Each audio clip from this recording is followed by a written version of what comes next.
Dan kien kliem Joseph Muscat lura fl-2009 meta intervistat minn John Bundy f'attività politika laburista.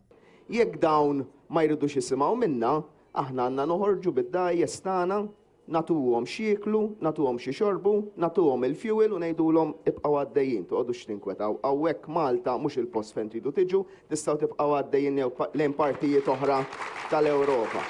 Joseph Muscat jiftaħar li l-verżjoni tiegħu qatt ma jbiddilha u li jgħid illum jibqa' jsostnih għada. Jien li ngħid ġurnata ma nbidlux skont il-rieħ il-ġurnata ta' wara. Kif juru l-fatti, il-Prim Ministru qed igiddeb lilu nnifsu.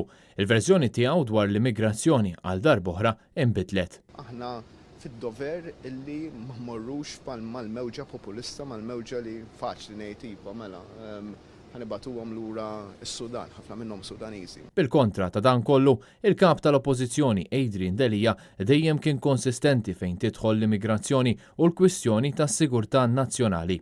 U ngħidu ma' 300 biss kisru kull men u kisru l-karozzi tal-pulizija u l-karozzi li kien hemm. U allura inserħu moħħna illi arrestajna ftit u ma pparteċipawx l-oħrajn kollha. Din hija xi ħaġa li qed tippreokkupa il-Maltin u l-Awċin. U nippretendi il-Ministru u l-Prim Ministru jgħidulna ħafna iktar mix-xejn li qalulna llum.